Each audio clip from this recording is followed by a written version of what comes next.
আসসালামু আলাইকুম। Real village কুকিংয়ে সবাইকে ওয়েলকাম জানাচ্ছি।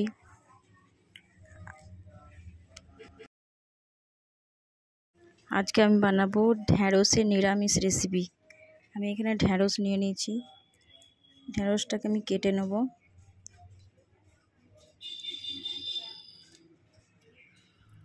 ছোট ছোট পিস পিস করে কেটে নিয়েছি। এগুলো আমি লবণ আর লঙ্কা গুঁড়ো, হলুদ গুঁড়ো, সামান্য বেসন দিয়ে মিক্স করে এটাকে আমি একটু ফ্রাই করে নেব।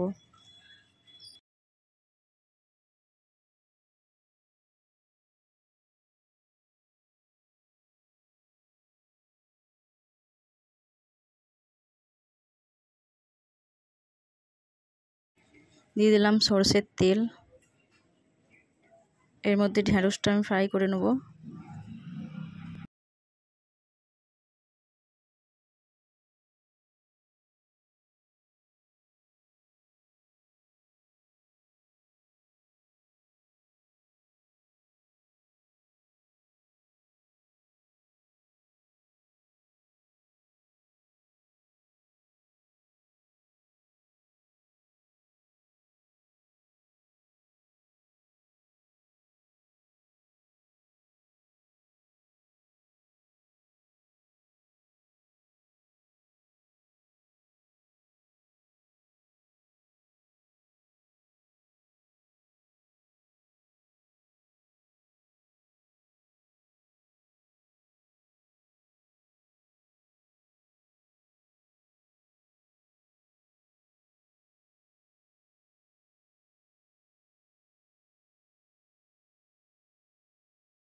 ঢ্যাঁড়সগুলো এখানে আমি ফ্রাই করে নিচ্ছি।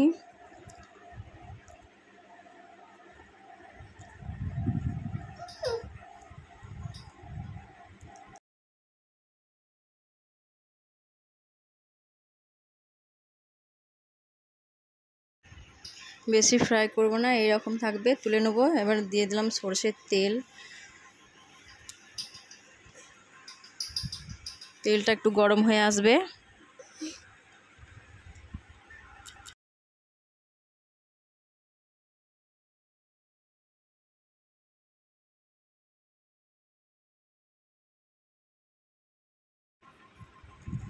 তেলটা গরম হয়ে আসবে, এর মধ্যে দিয়ে দিচ্ছি 1 চামচ গোটা জিরে, দিয়ে দেবো 1/2 চামচ কালো জিরে,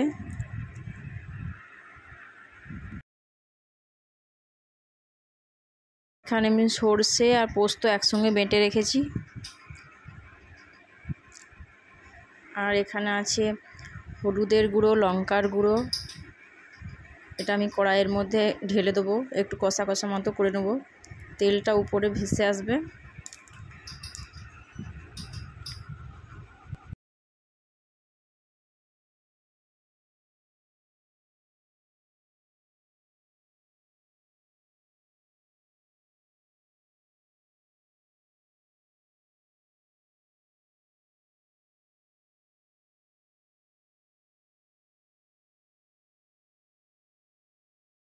দিয়ে দেবো টমেটো কুচি। একটা টমেটো কুচি করে নিয়েছি। ভালো করে নেড়ে নেব। উপরে তেল ভেসে আসবে, ততক্ষণ আমি নাড়তে থাকবো।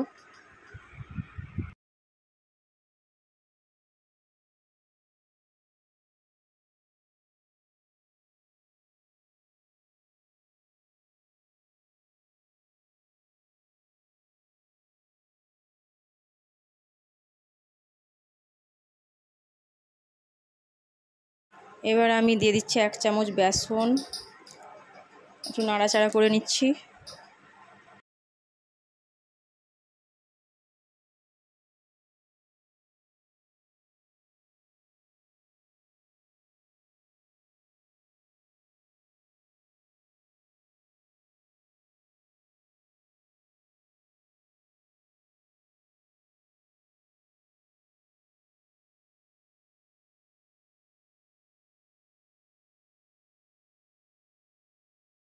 তেলটা উপরে ভেসে এসেছে।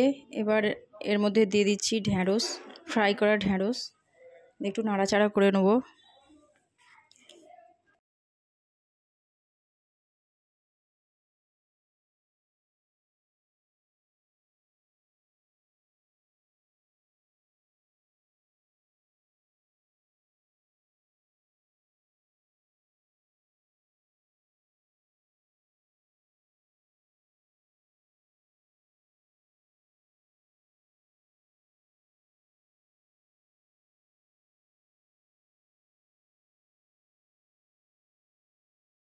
এবার দিয়ে দিচ্ছি জল,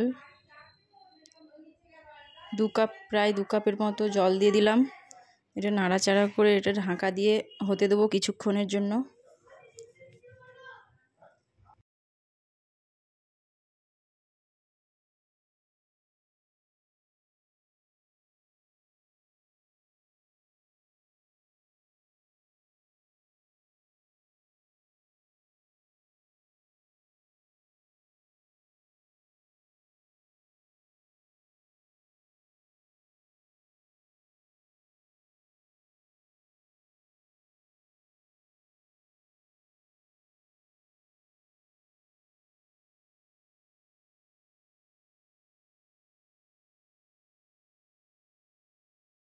এবার ঢাকাটা খুলে দেখব, এটা আমার প্রায় হয়ে এসছে। এর মধ্যে আমি কাঁচা লঙ্কাও দিয়ে দিয়েছি। রেসিপিটা খুব সুন্দর লাগবে খেতে, আপনারা বাড়িতে ট্রাই করে দেখবেন, খুবই টেস্ট লাগবে। এর মধ্যে দিয়ে দিলাম ভাজা মশলা। এবার আমি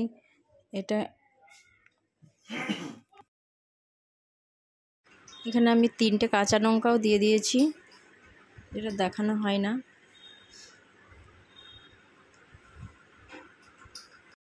এটা আমার কমপ্লিট। এবার আমি প্লেটে সার্ভ করে নিচ্ছি। ভালো লাগলে চ্যানেলটা সাবস্ক্রাইব করবেন।